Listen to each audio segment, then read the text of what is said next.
I really can't speak to the why, but that is absolutely correct. I'm hearing it not just here in Deep South Texas, but in West Texas. Spent some time in El Paso County, visited with some of their districts.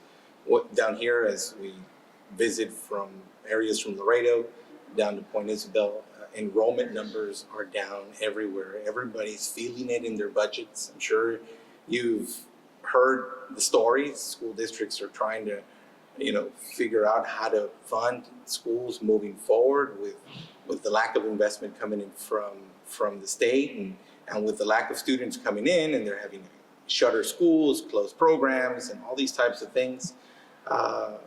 There seems to be a growing concern that it could be tied in with some of the things going on nationally. And so, on our end, all we try to do is provide a good product, make sure that our schools are a safe place, that there's an opportunity for our students to thrive, that we can put our best foot forward in making sure that we not only get them to school, but through school and connected onto college or post-secondary education or a job of some sort. And so our focus has not changed. We want to make sure that we prepare every child for anything coming their way, because we're not just competing against South Texas, we're competing against the global economy. So getting our kids ready is very critical, Steve. Are you, in those discussions you have, are you getting any sense as to whether the numbers, the percentages are higher or lower in different parts of the state? They're considerably lower in high minority serving communities. So you're seeing it predominantly in majority Hispanic school districts. You're seeing those declines at a greater number. So where you're seeing a lot of losses is where there's Latino and Hispanic kids. That's the largest segment of students that have decreased in student enrollments, right?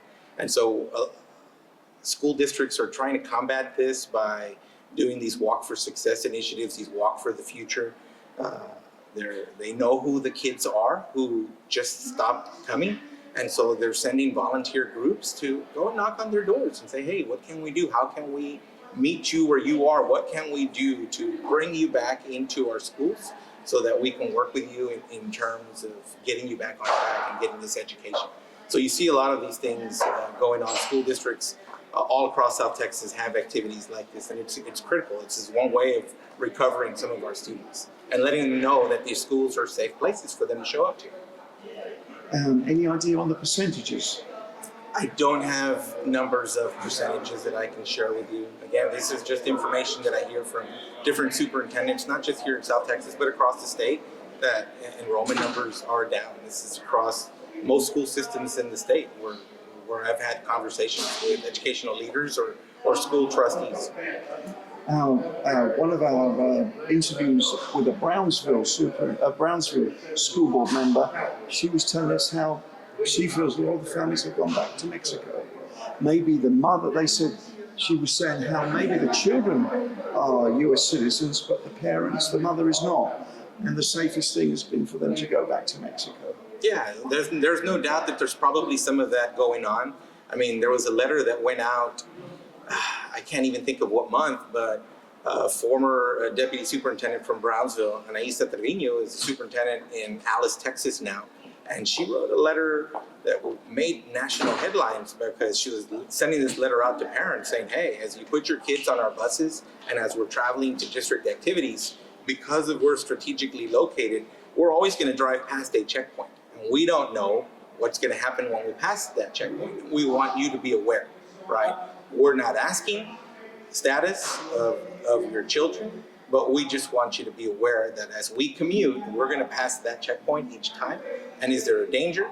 I don't know. I haven't heard any information of any bus being pulled over, so I don't know that it ever happened, but it was their obligation to share that information, right? And things like that, unfortunately, scare some families.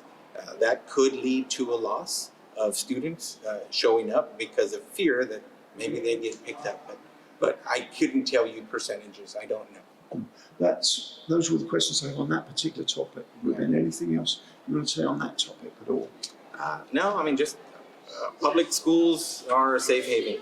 We've not had one incident of report where any state or federal agency has come onto any of our campuses that we know of in search of any undocumented children. So if you have a child that's not going to school, just know our schools are safe havens. We want them, there's a place where they can get at least 2 square meals a day and a solid education.